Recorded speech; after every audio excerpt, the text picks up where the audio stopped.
cross my heart and hope to die. Welcome to my dark side.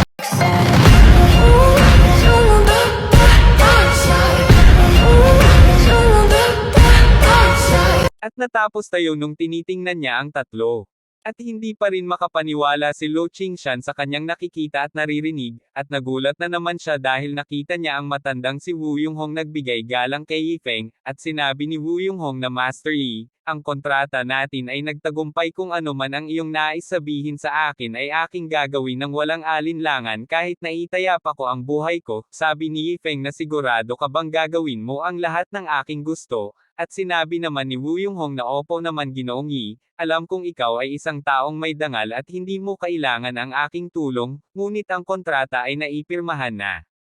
Babayaran kita para dito, Ginoong Yi, ang mga bundok ay hindi magbabago, ang tubig ay palaging magtatagal, tulad ng ganon, magkikita pa tayo ulit at umalis na si Wu Yunghong, na makikita nga natin si Yifeng na nagpapasalamat dahil umalis na si Wu Yunghong, na sambit niya na inayos ko lang sagrado sondok niya, bakit ibinigay niya na ang buong buhay niya para lang sa akin, talaga namang nakakaiba ang mga tao dito sa mundong ito, sambit niya, at nakikita nga natin ang dalawa na kulat na gulat pa rin at sambit ni Lo Qingshan na hindi na nakakagulat dahil si Ginoong Yi ang makakagawa lang ng ganon, at tinawag naman sila ni Yifeng na ano nga ba ang ginagawa niyong dalawa rito. Pagkatapos nga lumipas ang oras ay sinabi nila na may ibigay kaming regalo sa iyo Ginoong Yi, na makikita nga natin na si Yifeng ay nagagandahan sa kanilang ibinigay na parang bowl ang crystal. At nahiya naman ang dalawa dahil tinawag lang ito ni Yifeng na isa lang bowl ang crystal sa paningin niya, sambit nila na isa itong pinakamahalagang kayamanan ng Qingshan sect na flame orb, at nilagay niya ang flame orb sa kanyang pisngi, na sambit niya na ang sarap sa pakiramdam, magagamit ko ito pag ako'y nilalamig kapag may dumating na tag-ulan. At napaiyak naman ang dalawa dahil sa kanilang narinig na gagamitin lang ni Yifeng ang kanilang kayamanang para sa tuwing nilalamig lang siya. Nasambit na nga lang nila na ito'y buti na lang kahit ganun nagustuhan naman ni Ginoong Yi ang flame orb. At may ibinigay din si Yifeng sa kanila na isang libro na bago niyang ginawa, sabi niya na bibigyan ko rin kayo ng regalo para sa mabuting loob. Kaya nung hinawakan ni Zuyun ay may naramdaman siya nang hinawakan niya ang libro ni Yifeng, na sambit niya na sa isip ang librong ito ay puno-puno ng martial art techniques. Ito ba ang dahilan ng pag-breakthrough ni Master Lu Qingshan? At bigla silang yumuko ng may pagpasalamat, na sambit nila na maraming salamat po sa iyo Ginoong Yi, at nagmamadalitin kami dahil marami pa kaming gagawin kaya aalis na kami ngayon, na makikita nga natin na tumatakbo sila ng mabilis, na pasambit si Lu Qingshan na ano ang ginagawa mo, habang si Zuyun naman ay napakasaya niya dahil may ibinigay na naman si Yifeng na isang libro, na sambit niya sa isip na sa wakas ako ay mag-breakthrough din kung babasahin ko itong libro na ito, na makikita nga natin si Yifeng na siya na lang ang naiwan mag-isa, at may narinig siya na sabi nito, boss, ang karwahe ay handa na, na makikita nga natin na si Zongqing pala, na sabi ni Zongqing na tada ito na po ang iyong karwahe sasakyan na gagamitin nyo. Nagulat naman si Yifeng sa kanyang nakita, sambit muli ni Zongqing na masaya, wika niya na since maglalakbay ka kaya naghanda ako ng karwahe, magugustuhan nyo. Sinabi ni Yifeng na sige kung ganun babalik ako ng isa ng akong billionaire. Nagulat naman si Zongqing sa kanyang narinig kay Yifeng, boss, isang billionaire, ano po ang ibig sabihin nyo? Ngunit sinabi lang ni Yifeng malaman mo rin iyon kung ako ay babalik na, nailipat nga tayo sa Qingshan Gate, na makikita nga natin si Lo Qingshan na pinagalitan niya si Zuyun, sabi niya na ngayon ay hindi ang tamang oras para umatras. Plano ko sana itong tanggihan, ngunit paano mo nakuha ang aklat ng walang aking pahintulot? Bukod dito, ang dalisay na martial arts intent sa aklat na ito ay lahat na virtual supreme, takot akong hindi mo kayang maunawaan ito. Na makikita nga natin na kinuha ni Lu Qingshan ang libro, na sambit ni Zuyun na bitawan mo master, bakit mo kinukuha ang libro ko, di ba sinabi ko noon ang tungkol kay Ginoong Yi? Hindi niya na natapos ang kanyang sabihin dahil sumigaw si Zuyun na paano ko malalaman kung may pinakamalakas pala tao sa Jiangping City. At sinapak siya sa kanyang ulo na may lumabas ngang bukol, na sambit ni Lo Qingshan na Jiangping ang lugar kung saan nagpe-practice ang mga pamilya ng mga immortals, at sapat na sabihin na ito ay hindi isang ordinaryong lugar. Na makikita nga natin si Yifeng nang nakatayo sa isang malaking bahay. Si Yifeng na sa loob ng Jiang Chamber of Commerce na may dalang libro, na napaisip siya na kung dito ako magbibinta ng mga libro siguradong mabilis ako yayaman, na makikita nga natin na may kinausap siya wika ng lalaki na Ginoong Yi nandito ka na naman, sambit ni Yifeng napatawa siya wika niya na oo, nice kang makita ni Boss Mao guest room, na makikita nga natin na may dalawang kape at may nagsalita na Ginoong Yi kunin mo ang kape, wika niya na may saya sambit niya na nabasa ko ang iyong nobela. Napakaganda. Lalo na ang bahagi ng Stardust versus Taurus ngunit sinabi lang ni Yifeng na hindi ko maalala na isinulat ko ang bahaging iyon. Pinasa mo ba talaga? Wika ni Mao na lalo na ang bahagi ng Stardust versus Taurus. Kami na mga nasa negosyo ng daan-daang milyong dolyar ay nagbibigay ng respeto sa mga taong may kultura, sambit ni Yifeng na huling beses na ipinangako mo sa akin na itutuloy ang pagpapaprint ng aking libro, wika ng lalaki na Oaks.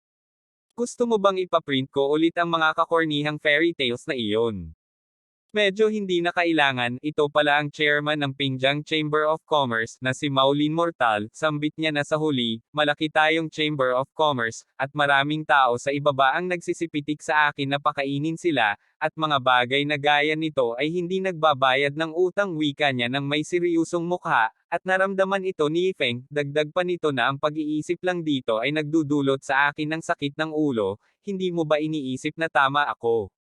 Mas diretso akong tao kaya huwag mo itong personalin. Kailangan mo ba ng pera para subukan sa iba? Ipinaglunas mo ang buhay ko at tiyak, tutulong ako sa iyo kung kaya ko ngunit hindi niya natapos ang kanyang sabihin dahil tumayo na si Yifeng wika niya na hindi na kailangan, kaya nung tumalikod na siya sinabi ni Maulin na Ginoong Yi, bumalik ka at umupo ulit sa susunod na pagkakataon, na makikita nga natin si Yifeng na naglalakad ng papalayo, habang tinitingnan siya ni Maulin na sambit nito sa isip na ang iyong mga basurang libro ay wala lang kundi maliit na piraso ng kalat. At tinawag siya ng kanyang anak sabi nito na ama sino ang taong iyon, sinabihan siya na Yuna pala ang pangalan ng babae sabi ng ama niya na bakit ka nandito, ama, ipinangako mo sa akin na ipakilala mo ako sa may akda ng Dream of Red Mansions, nung gumawa ng libro bakit wala pang balita. At siya ba yun kanina ama, napasabi sa isip si Maulin na sambit niya na araw-araw, tila lalong nadadala siya sa kalokohang ito, natatakot ako na baka wala siyang natututunan tungkol sa negosyo. Sabi niya na hindi na itutuloy ng taong iyon ang pagpupublish ng libro dito. At nabigla naman si Yuna sambit niya na bakit? Hindi ba't ang dami ng benta ng Dream of the Red Mansions ay nagdudulot ng malaking kita para sa Chamber of Commerce? At habang sinisira niya ang libro ni Yifeng sabi niya na siya lang ay isang dukhang magsasaka, kung hindi ko siya tinulungan, saan siya magkakaroon ng pagkakataon na mag-publish ng libro? Yuna, dapat mong malaman na ito ay parang patak ng ulan kumpara sa sentro ng grabidad ng aming Chamber of Commerce. Mas mabuti mong pag-aralan ang negosyo mula sa mga senior sa Chamber of Commerce. At sumigaw si Yuna sabi niya na mag-aral ng negosyo. Alam ko gusto mo akong magnegosyo, ngunit ayoko talaga ng negosyo. Bukod dito kahit gustuhin ko magnegosyo, hindi naman maapektuhan ito ng aking pagbabasa. Ngunit mas nagalit pa ang ama niya na sambit nito na huwag ka nang magsalita, dalhin mo siya palayo. Ngayon ang kritikal na yugto ng kompetisyon sa Baofeng Chamber of Commerce, ipasa ang mga accounts mula sa nakaraang ilang araw, at huwag palabasin siya hanggang sa ma-check niya ang lahat ng iyon. Na makikita nga natin na paiyak siya sa mga pinagsasabi ng ama niya habang tinutulak siya ng matanda, at senarado ang pintuan, at lumipas ang oras na makikita nga natin si Yifeng naglolikmak na parang pulubi na nakaupo na katabi niya ang isang pusa na sambit. Nasambit niya na ang buhay ay hindi madali at nakita naman sila ni Lanzo at si Loli na sambit nilang dalawa na bakit ka nandito, at nabigla naman si Yifeng sa pagdating ng dalawa, at binigyan si Yifeng ng isang prutas sabi nila na ang aking master ay sinabihan kami ibigay ang prutas na ito, at sinabi ni Yifeng ang kanyang problema sa kanila kaya nung narinig nila ito nagsalita si Loli tungkol sa nobela, kapatid, hindi ba tuwing kamakailan lang ay na-enjoy mo ang pagbabasa, at sabi mo at tinakpen naman agad ang bibig ni Loli, At narinig ito ni Yifeng pero hindi niya naintindihan, at may hinawakan si Lanzu ng kung ano, kaya nung hinawakan ni Lanzu ay biglang lumaki si Loli na nagulat naman si Yifeng sa nakita, at pagkatapos nga ay sinabihan si Yifeng na kumain ka lang Ginoong Yi, at nagulat rin ang pusa sa nakita kay Loli, at habang kumakain si Yifeng tinitingnan naman siya ni Lanzu. Nasambit niya na habang iniisip niya si Yifeng wika niya na hindi ko inaasahan na si Master Yi ang may akda. Hindi ko inaasahan na ang kanyang puso ay maaaring maging maamong, malambot, at matibay, kung saan ang mga pamilya at mga bagay sa sektor, pati na rin ang pag-ibig ng kanyang alagad, ay magkakasama sa iisang tao, at tumingin naman si Yifeng sa kanya, at napangiti si Loli na sambit niya kay Yifeng na kung ganoon ang sitwasyon, bakit hindi ko gawing maganda, Ginoong Yi, may paraan ako para matulungan kang mailathala ang iyong aklat, bakit hindi mo ako samahan, at sabi ni Yifeng talaga ba kaya mong ipublish ang mga libro ko? Siya nga pala, ang aking ama ang chairman ng Baofeng Chamber of Commerce. Ang pagpupublish ng libro ay isang simpleng bagay lamang sa kanya wika niya, at napasabi si Lanzu sa kanyang isip maganda iyang hakbang na iyan, kapatid.